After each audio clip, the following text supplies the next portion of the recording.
So we are going to talk a lot today about the 2017-2018 budget, but we will start with employee engagement because just last year, at the end of 2015, we crunched a bunch of numbers that came out of our employee survey.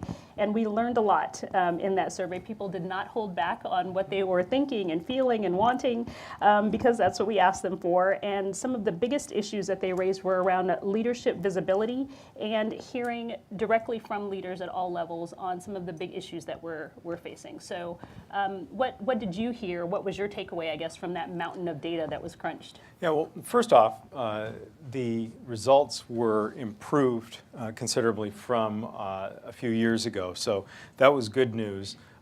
We also got some very, I think, interesting and insightful results about the fact that our employees want to hear from and interact more with their leadership, whether it's division or departmental or whether it's the executive. So be careful what you asked for because you're going to get more of this now. I was really struck by the fact that everything we do starts with listening and talking with employees if we're going to do it well. I've put out 3 videos since the survey, and those are intended to really focus on different aspects of our work around employee engagement, talking about what it means to be an employee at King County. I hope that somebody has gotten a chance to watch them. I want to ask for a show of hands.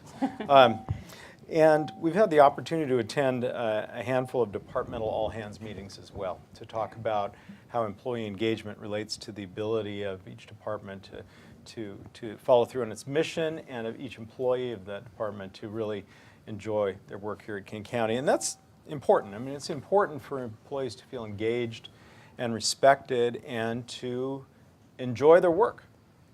I know that's kind of an odd concept. Some of us were not raised with that idea, but the fact is that an employee who is enthusiastic to come to work in the morning, who's engaged, who enjoys working with their coworkers and the stuff they're doing to serve the people is an employee who's going to be able to add more value, to provide the services better, to help think about what we could be doing to be able to provide services better. And that's why I want King County to be a place that supports employees and supports ideas, provides equitable opportunities for advancement, and really treats people, every employee, with respect.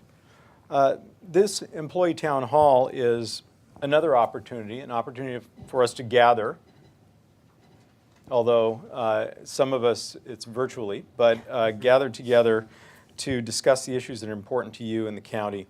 And just to underline all of this, it's really important that we continually train ourselves to be able to communicate openly and respectfully and directly so that we can daylight both challenges and opportunities to change the way we work so that we can serve the people better.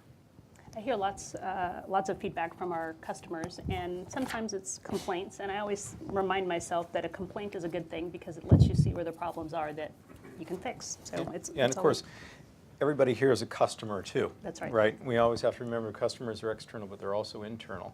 And when we provide good customer service to our fellow employees, we're making them better able to serve the public.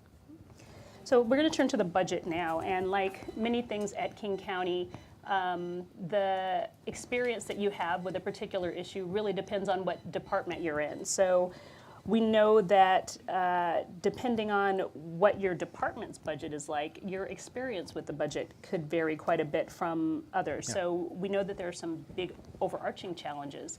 Can you walk us through that a little bit, how that looks and why that disparity Sure. is? We can. Dwight, I think, will talk in more detail about budgetary and revenue challenges.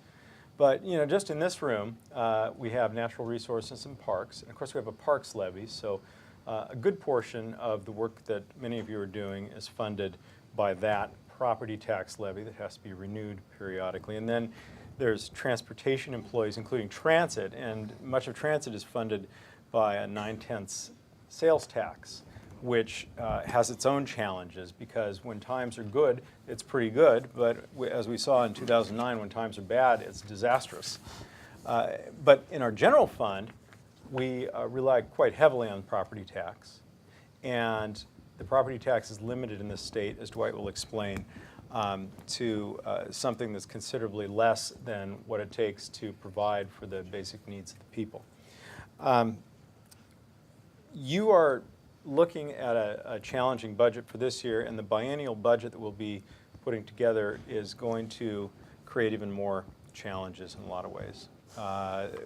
We have spent the last 6 years of my administration and really 15 years since I came to the county cutting, becoming more efficient, finding how to do more with less, and in some areas in the coming 2 years we're going to have to do even more with even less.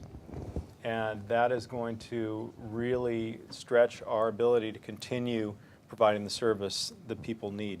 And we'll get a chance to talk a little more about that. Yeah.